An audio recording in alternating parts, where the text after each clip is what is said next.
चलिए, हम लोग पढ़ रहे हैं आपका मध्य भारत का इतिहास, और उस मध्य भारत के इतिहास में हम लोग पढ़ रहे हैं दिल्ली सल्तनत के बारे में। दिल्ली सल्तनत में जैसा कि बताया गया कि उसमें 5 वंशों का शासन हुआ था। उसमें पहला वंश का नाम था गुलाम वंश, ठीक है। और उस गुलाम वंश में टोटल जो शासक हुए थे 11 शासक हुए थे। उस 11 शासकों में से हम लोग कुछ शासकों के बारे में मतलब इल्तुतमिश तक की पढ़ाई कर लिए। सबसे पहले हम लोगों ने पढ़ा किसके बारे में, कुतुबुद्दीन ऐबक में। उसके बाद आराम शाह के बारे में। आराम शाह के बाद अगला शासक बना इल्तुतमिश के बारे में।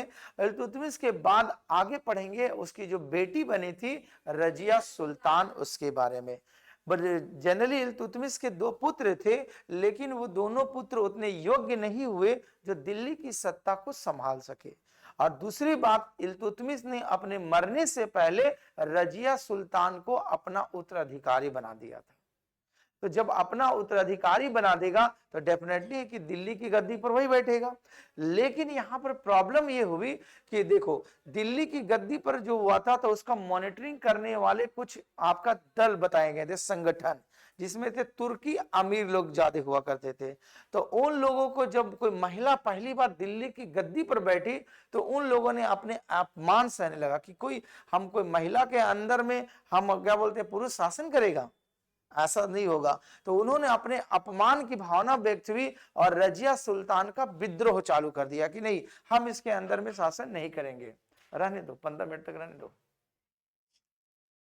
उसके बाद आपका कहने का सेंस है कि जब वहां पर वो काबिल हो गया तो आगे चल के आपको बताए थे कि इल्तुतमिश जो होता था कि क्या उन्होंने एक बनाया था, क्या नियम बनाया था कि अगर कोई व्यक्ति इंसाफ अगर चाहता है तो क्या मांगेगा, इंसाफ, उसको लाल ड्रेस में क्या करना पड़ेगा, पहन के आना पड़ेगा।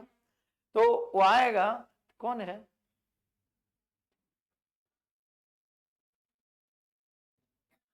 खोल दो खोल दो आज, और बता दे रहे हैं सबको।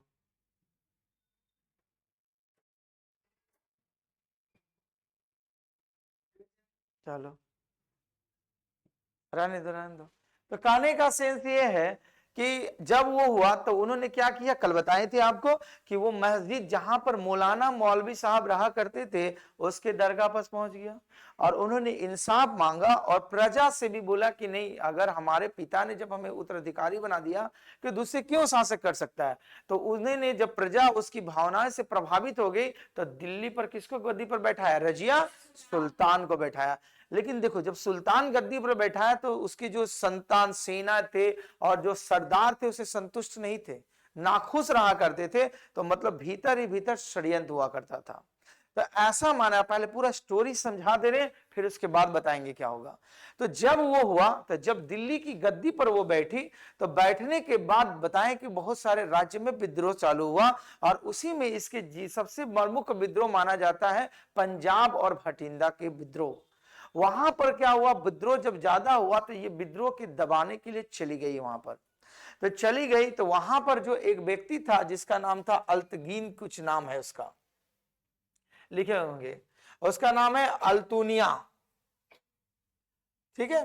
तो वहां उस व्यक्ति का नाम जो था उसका नाम था अल्तुनिया, जो पंजाब, तो वो उससे पराजित, युद्ध उसको विद्रोह को दबाने लग गया, लेकिन वो इसको विद्रोह को दबा नहीं पाया। मतलब रजिया बेगम जब अल्तुनिया जो भटिंडा और पंजाब पर जो विद्रोह करके रखा हुआ था, तो जब उससे लड़ाई किया तो रजिया बेगम हारने लग गई। तो अंत में विवश होकर क्या कर गई, रजिया बेगम हार जाती तो उसे अपमानित होता ना, क्योंकि वो दिल्ली की गद्दी पर बैठी हुई थी। तो वो अपमान उससे ना हो तो लास्ट में अल्तुनिया से ही रजिया बेगम विवाह कर लेता है। और विवाह कर लेता है तो इसकी सूचना दिल्ली में भी मिल जाती है। और जैसा कि जानते हैं कि दिल्ली में क्या होता था, दिल्ली की सुरक्षा के लिए इल्तुतमिश ने क्या होता 40 गुलामों का एक बनाया था संगठन, जिसका नाम क्या बताया गया था, चहलगानी बनाया गया था। तो चहलगानी की सहायता से मिलकर सरदारों ने आगे चल के, उसने क्या हुआ, जब वो पंजाब और भटिंडा से वापस दिल्ली लौट रही थी तो दोनों की हत्या कर दी।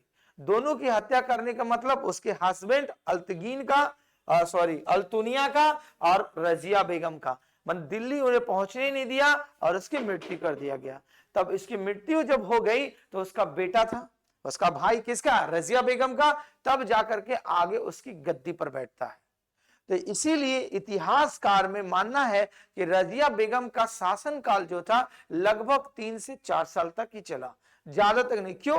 पहला उसका सबसे बड़ा वजह था कि वो दिल्ली सल्तनत पर गद्दी पर बैठने वाली पहली मुस्लिम शासिका बनी। एग्जाम में पहला इंपॉर्टेंट क्वेश्चन बनेगा, क्योंकि इससे पहले अभी तक कोई भी मुस्लिम शासिका दिल्ली की गद्दी पर नहीं बैठी थी। दूसरा नंबर बात जानते हैं कि मुस्लिम परंपरा में क्या होता है, पर्दा प्रथा होती है, पर्दा होती है ना, वो अपने पूरे फेस को ढकनी होती है, लेकिन रजिया बेगम ने उसे इनकार किया, मतलब उस प्रथा को नहीं माना, मैंने पर्दा प्रथा को अस्वीकार करने वाली पहली महिला बनी। तीसरी इंपॉर्टेंट बात जो इसके शासन ना करने का वजह था कि ये कौन थी, महिला थी, और उस समय क्या था, पुरुष प्रधान था, पुरुष प्रधान। एक छोटा सा एग्जांपल देख लेते हैं। सपोज कीजिए कि गांव का मॉनिटरिंग कोई मुखिया करता है, मतलब मुखिया ही मॉनिटरिंग करता है। अगर कोई मुखिया महिला बन जाती है तो उसको वैल्यू आप देते हैं, ज्यादा कम देते हैं। तो देखो मुखिया हो गई है, लेकिन सारा कंडक्ट कौन करेगा, उसका हस्बैंड काम करता है ना। क्या करती है, उस महिला है, लेकिन गवर्नमेंट ऑफिस में नाम किसका है, महिला का है, उसका हस्बैंड का कोई वैल्यू नहीं है, बस महिला खाली ये है, हस्बैंड में सारा कंट्रोल करेगा, इधर उधर करना।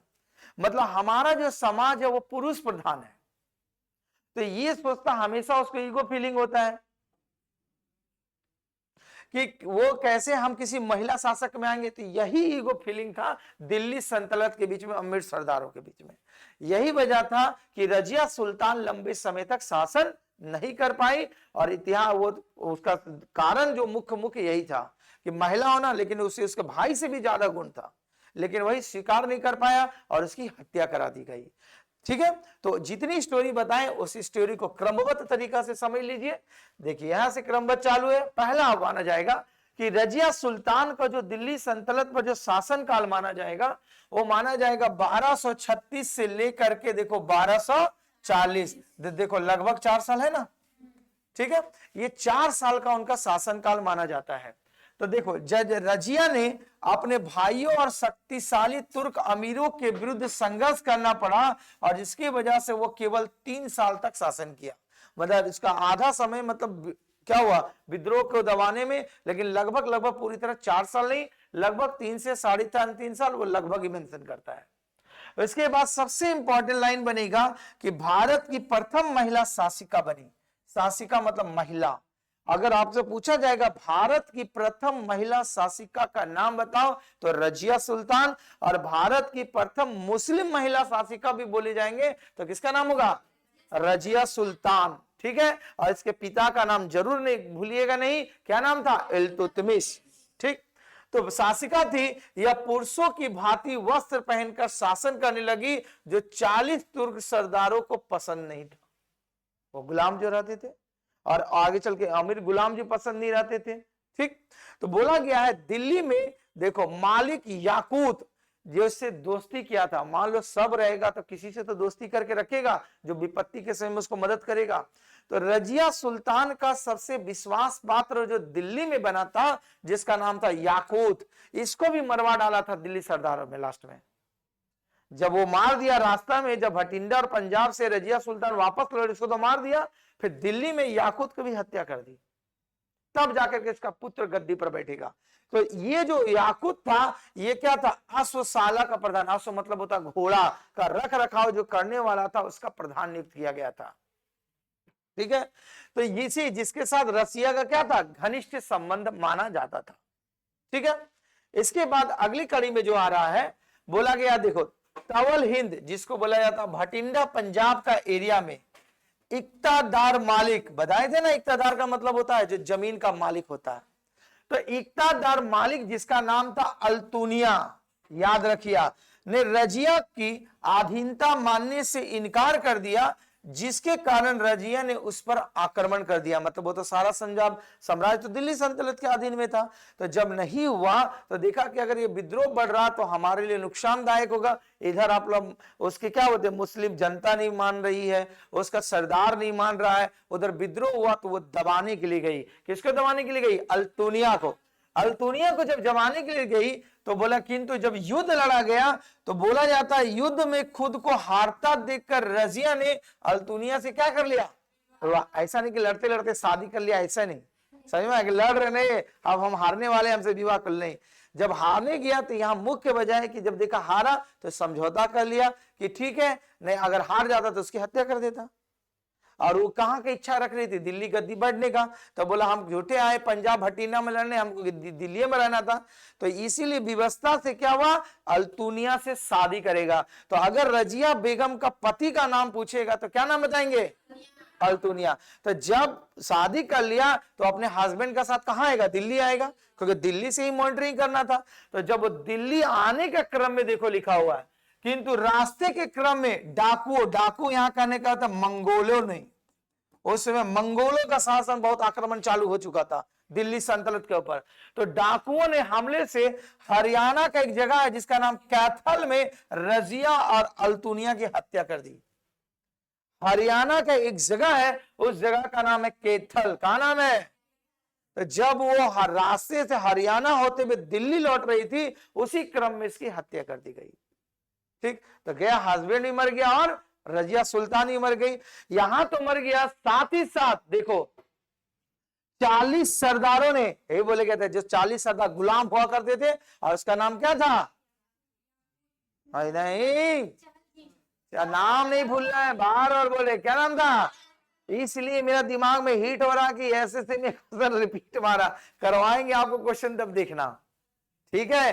तो याद रखना, चालीसा नहीं है नाम दिया हुआ है, वहां पर चहलगानी लिखा हुआ है। तो उसी ने किया, बोला कि यहां तो मर दिया। तो ये क्या था, याकूत जो था वो रजिया सुल्तान का क्या था, वफादार था। तो वफादार रहेगा तो जब उसका कोई मालिक है तभी तो हमला कर सकता है। तो इसीलिए सोचा कि जब उस पर हमला कर सकता है तो हो सकता है कि हम पर भी हमला कर दे। तो इसीलिए 40 सरदारों ने दिल्ली में किसको मार दिया, और रास्ते में तो वह मार ही दिया था डाकू लोग मंगोलियों की सहायता से। तो रजिया कहा जाता है कि रजिया सुल्तान के बारे में इतनी ही कहानी प्रचलित है इतिहास में। दूसरी नंबर बात है इसकी असफलता का कारण, क्यों रजिया सुल्तान जब युग होने के बावजूद भी वो दिल्ली की सल्तनत पर लंबे समय तक शासन नहीं कर पाई। तो उसका सबसे बड़ा वजह था उसका महिला होना। रजिया की असफल शासिका का साबित होना, इसका कारण था क्या होना, उसका महिला होना। अगर वो पुरुष रहती तो सभी स्वीकार करते, क्यों, क्योंकि अपने भाई से सबसे ज्यादा योग्य थे वो।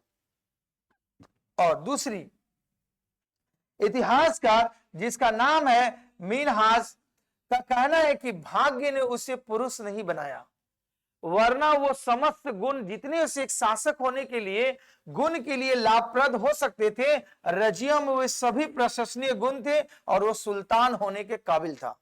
दूसरा जो इतिहासकार है जिसका नाम है एल्फिंस्टन का कहना है कि अगर रजिया महिला न होती तो इसका नाम भारत में महान शासकों में भी गिना जाता।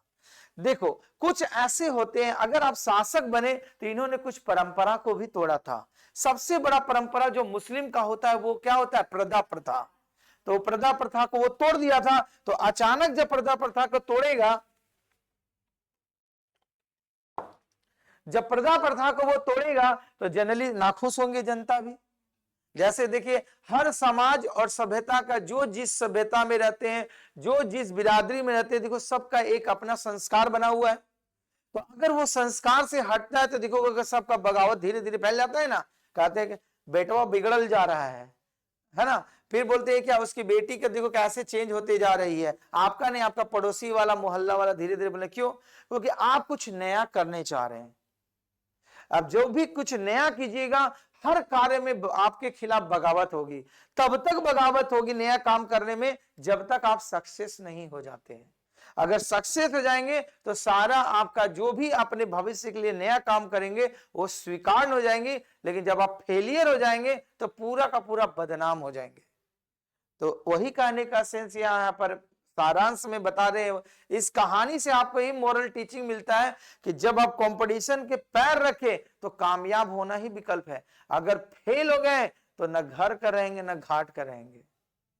सही माई बात। इसलिए मेहनत जी तोड़ करना है। और इतिहास क्यों पढ़ा जाता है, आपको शुरू की कक्षा में बताए थे, इतिहास हमें वो बातें को ज्ञान सिखाते हैं कि जो गलतियां राजाओं ने किए, जो शासकों ने किया, वर्तमान में वो गलती हमें नहीं करना चाहिए। हिस्ट्री पढ़ना चाहिए। हिस्ट्री पढ़ने क्या मतलब है, आप जैसे हम लोग दिल्ली सल्तनत पढ़े, मुगल काल पढ़ेंगे, भक्ति आंदोलन पढ़े, प्राचीन आंदोलन, मॉडर्न हिस्ट्री, क्या एडवांटेज है पढ़ने से, क्या लाभ, कोई पढ़ने से है क्या लाभ है, जानते हैं तो क्या, जानने से फिर क्या, जब उसका यूटिलाइज होगा लाइफ में तब ना। तो हम लोग यूटिलाइज करते हैं लाइफ में, बता दो कुछ यूटिलाइज करते हैं, हाँ सर यूटिलाइज किए हैं, नहीं करते हैं। बस कहानी एग्जाम में आया, रट लिए, लिख दिए, नंबर मिल गया, 90%, खेल खत्म। एप्लीकेशन का हर चीज, नॉलेज। तो इसीलिए आप जो पढ़ाई कर ले ना, स्टडी ना only for the job purpose के लिए नहीं है, आपको एक योग्य व्यक्ति भी बनना है। पहली बात, जैसे यहां से मोरल टीचिंग आपको मिलती है कि अगर आप, रजिया बेगम बताया गया सक्सेसफुल नहीं हुई क्योंकि ये महिला थी, अगर सपोज दैट ये अगर नहीं जाता, अगर क्या बोले पंजाब और भटिंडा में लड़ने के लिए, तो इसका मौत होता।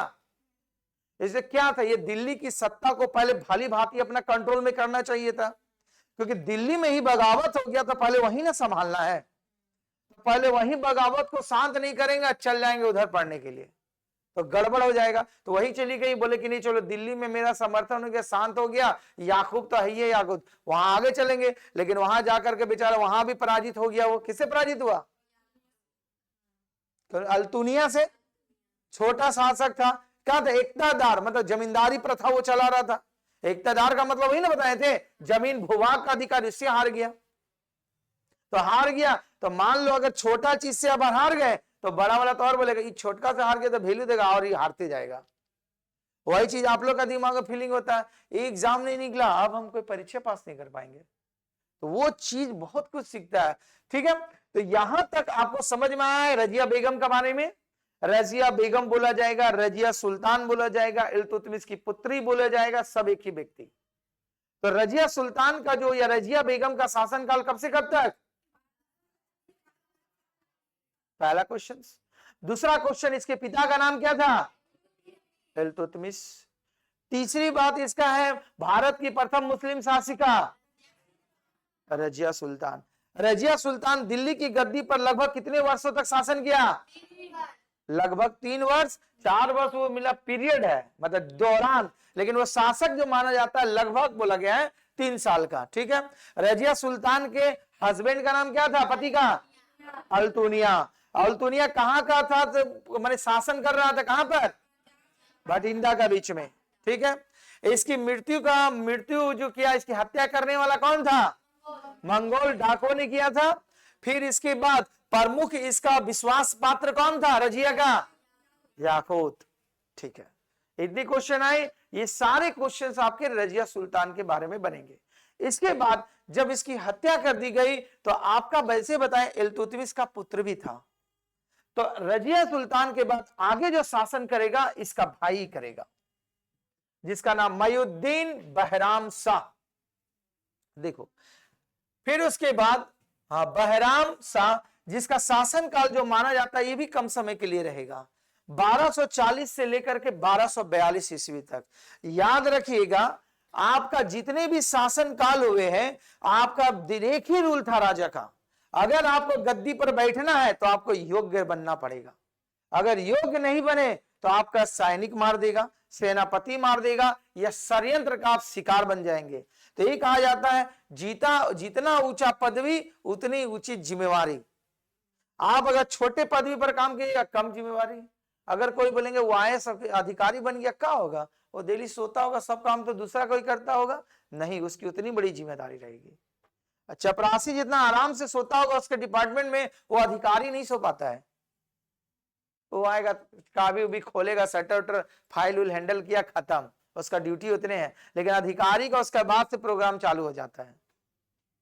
ठीक है, तो उसी प्रकार जो अगला शासक रजिया सुल्तान के बनने वाले थे, क्या नाम था, मयुजुद्दीन बहराम शाह।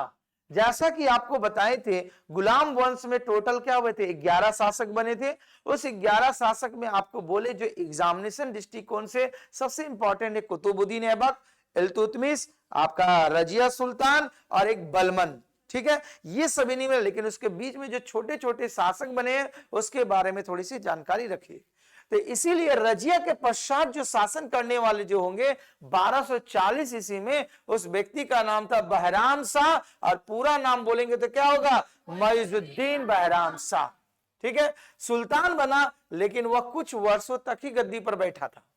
देखो लिखा हुआ नाम मात्र का सुल्तान था। नाम मात्र का सुल्तान कहने का मतलब दिल्ली का गद्दी वास्तव में क्या होता है, ये कठपुतली था। वास्तव में जो शासन भैया सस्ता वही 40 सरदार संभाल रहे थे, और वहां तुर्क जो अमीरजादे थे वो लोग कंट्रोल कर रहे थे। लेकिन उससे क्या था, दिखावटी के लिए, जैसा भी एग्जांपल आपको बताए ना, कि गांव में अगर सपोज करो कि कोई मुखिया महिला बनती है तो उसका काम काज कौन करता है, उसका हस्बैंड करता है। महिला केवल क्या होती है, ठेपा मारना और सिग्नेचर मारना। ठीक, तो सेम उसी प्रकार ये केवल दिल्ली सल्तनत की गद्दी पर कठपुतली बना हुआ था कि हाँ कोई गद्दी पर बैठा हुआ है, लेकिन इसका मॉनिटरिंग कोई और कर रहा था। ठीक है, तो बोला गया देखो राज्य का वास्तविक शक्ति का संचालक देखो कौन करता था। अब मान लो 40 यूनिटी है, सबसे पावर कौन लड़ेगा, इसीलिए इसको कहा जाता था चहलगिन। तो ये जो था, क्योंकि ये वास्तव में गुलाम किसका था, इसके पिता का था, जिसका नाम इल्तुतमिश, वही ने बनाया था ये पढ़ा, तो वही कंट्रोल कर रहा था। तो देखो शासन पर अपनी पकड़ बनाए रखने के लिए तुर्क अमीरों ने नायाब ए मुल्लकत, जिसको बोला था संरक्षक का पद बनाया, और उस पर क्या किसको बैठा दिया, एल्तगीन को बहाल कर दिया। मतलब जो संरक्षण था, जनरली इसका कोई पोस्ट नहीं था, उसका गुलाम का खाली क्या था कि कंट्रोल करना, कोई बगावत होगा सुरक्षा करना। लेकिन अमीर जादों ने आगे चल के क्या कर दिया, एक पोस्ट बना दिया। अब जब पोस्ट बना दिया तो क्या हो गया, उसको मान्यता मिल गया। अब वो कंट्रोल करने लगे कहां, दिल्ली सल्तनत को चलाने लगेगा। और उस पर किसको बैठाया, एल्तगीन को बहाल कर दिया। परंतु उसकी लोकप्रियता बढ़ने से भयभीत होकर बहराम ने क्या कर दिया, बोला अगर ये इतना फेमस हुआ एल्तगीन, तो बोला कि अगर ये ज्यादा प्रचलित हो जाएगा तो हमको कोई वैल्यू देगा नहीं। तो बहराम शाह ने उसको क्या कर दिया, मर जा दिया। तो जब मार देगा तो बहराम शाह को फिर छोड़ेगा, बोलेगा आओ इंतजार कर रहे हैं, क्योंकि इसका 40 गुलाम ऐसा था, वो पूरा कंट्रोल कर रहा था दिल्ली सल्तनत को। तो ऐसा माना जाता है एल्तगीन की हत्या के पश्चात, क्या नाम लिखा हुआ है, बदरुद्दीन सुंकर रूमी ने नायाब के अधिकार प्राप्त किया, और उसने किसके, बहराम की हत्या का षड्यंत्र रचा, क्योंकि बहराम ने हत्या करवा दिया था। तो षड्यंत्र रचा, परंतु वो सक्सेस नहीं हुआ, और ये भी मारा गया। कौन मारा गया, सुकर रूमी, जिसका नाम है बदरुद्दीन सुकर रूमी। तो ये जो सारा षड्यंत्र चल रहा दिल्ली सल्तनत पर काबिज होने का। हत्या कराने के बाद तो देखो इन हत्याओं से तुर्की अमीर भयभीत हो गए, और उन लोगों ने क्या किया, सुल्तान को आप पदयुक्त मतलब उसको गद्दी से हटाने के लिए क्या करने लगा, षड्यंत्र रचने लग गया कि अब इसको गद्दी पर नहीं रखना है, क्योंकि गद्दी पर उसको रखा था अमीर सरदार नाम मात्र का, और उसको हटाने के लिए क्या हुआ, एक पोस्ट संरक्षण का पोस्ट बना दिया, तो उसको भी मार दिया। फिर जब उसकी हत्या का बदला लेने के लिए जब बदरुद्दीन शुक्र गया तो उसको ही मार दिया। तो बोला अब इसको गद्दी से हटाना पड़ेगा। किसको हटाना पड़ेगा, बहराम शाह को। तो हटाने के लिए देखो क्या बोला, 1241 ईस्वी में लाहौर पर मंगोलों ने आक्रमण कर दिया, क्योंकि लाहौर इससे पहले, दिल्ली से पहले कहां था राजधानी, लाहौर। तो न्योता मिल गया उसको, लाहौर से एंट्री करेगा मंगोलियन लोग, तो एंट्री मिलेगा। और 13 मई 1242 ईस्वी को बहराम शाह की क्या कर दी जाती है, हत्या कर दी जाती है। मतलब घर का भेदी लंका ढाए, मतलब अपने स्वार्थ के लिए ये जो अमीर जादे थे वो न्योता दे दिया मंगोलियन लोग को। बोला हम तो अब मार सकते नहीं है, लड़ता नहीं, लड़वा रहा है, तो आक्रमण दिया तो बहराम शाह का मार दिया। कॉन्सेप्ट समझ में आ रही बात। तो देखो इसका मुख्य वजह यह था कि मुइजुद्दीन बहराम शाह एक योग्य शासक नहीं था, जैसा प्राचीन भारत में सम्राट अशोक का तरह रहता है शक्तिशाली, आओ देखते हैं, चंद्रगुप्त मौर्य का तरह रहता, तो कोई इसको मार पाता नहीं, मार पाता। तो देखो जब भी कोई सत्ता में आया है तो कहीं ना कहीं सबका स्वार्थ छिपा हुआ है, चाहे वो राजतंत्र हो चाहे लोकतंत्र हो। अब लोकतंत्र में बहुत फेमस बोलेंगे मेरा ये नेता बहुत फेमस काम करेगा, नहीं। सत्ता में आने का मुख्य वजह उसका कहीं ना कहीं किसी रूप में स्वार्थ छिपा रहेगा। जब तक स्वार्थ नहीं छिपा रहेगा तब तक वो सत्ता में आएगा ही नहीं आएगा। आप लोग कहीं नहीं सत्ता में जाते हैं, कोई लोभ नहीं है, सीधा से एक गवर्नमेंट जॉब करना है, शांतिपूर्वक जीवन जीना है। लेकिन बहुत जल्दी अगर हम करोड़पति बनना है, 2 दिन में करोड़पति बन जाइए, तब उसके लिए अपना ट्रैक चेंज करते हैं। चेंज करते हैं ना, हाँ चेंज करते हैं। तो ये सभी जो डिफिकल्टीज आई, तो ये परंपरा उस समय से ही चली आ रही थी, आज से नहीं चली आ रही है। तो बहराम साहब तक समझ में आया आपको, कोई दिक्कत नहीं। धन्यवाद। इसके बाद आई कट चलेंगे।